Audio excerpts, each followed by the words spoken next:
Tips Treasure welcomes you. Please subscribe our channel and press bell icon for notifications.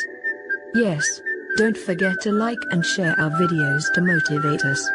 Hello friends, आज हम Oreo bread pastry बनाएंगे। ये बहुत ही yummy होगी। तो इसके लिए ये मैं ओवन में नहीं बना रही हूँ, मैं पैन में बना रही हूँ। तो आप 1 गिलास जितना बाउल पानी डाल दीजिए कोई भी पतीले में, और ऐसा जो स्टैंड कोई है वो आप रख लीजिए और पानी को बॉईल कर लीजिए।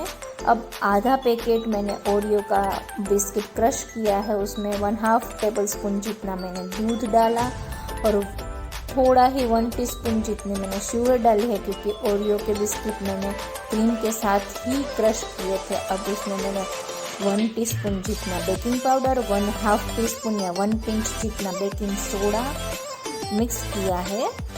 ये दोनों अलग होता है, बेकिंग पाउडर और बेकिंग सोडा। हम जो भजिया और उसमें यूज़ करते हैं पकोड़े में, वो बेकिंग सोडा होता है।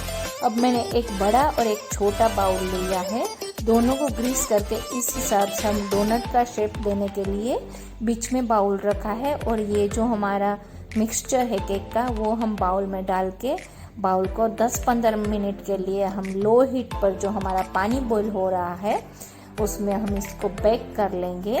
ऊपर हमें ढकना है कोई भी, जब ये बाउल रखे उसके ऊपर प्लेट ढक दीजिए और इसके ऊपर बड़ी प्लेट डाल लिया। जब तक ये हमारा हो रही है केक, तब तक हम ब्रेड लेते हैं और जो हमने अंदर छोटी बाउल रखा था उसी शेप का हम ऐसे ब्रेड के टुकड़े कर लेंगे। ऐसे ही राउंड शेप देकर हम 2-3 ब्रेड्स का ऐसे ही राउंड शेप करेंगे और उस पर हम ऐसे हनी स्प्रेड कर देंगे। ये जो है वो चॉकलेट फ्लेवर थोड़ा आ गया है स्पून में, जो ओरियो बिस्किट का था इसके लिए ऐसे दिख रहा है। ऐसे सैंडविच बना लेंगे 2-3 ब्रेड की।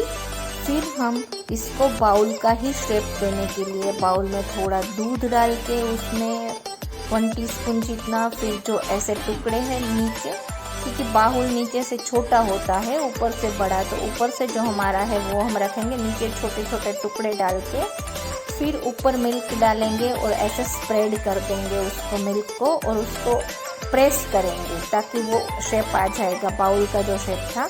फिर हम 15 मिनट के बाद केक को निकाल के उसको ठंडा करेंगे रूम टेम्परेचर पर। फिर उस बाउल को निकाल लेंगे। इसमें भी देखिए छोटा बाउल के अंदर भी ऐसे बना है टुकड़ा, वो हम इस पर रख देंगे जो हमारा डोनट केक बना है उस पर। फिर हम जो ये सैंडविच है हमारी वो रख देंगे, ऊपर से चेरी से गार्निश कर देंगे। तो ये बहुत ही स्पॉन्जी और बहुत ही बढ़िया केक बनेगी। तो आज ही घर पर ट्राई करें, बहुत ही यम्मी केक ये है।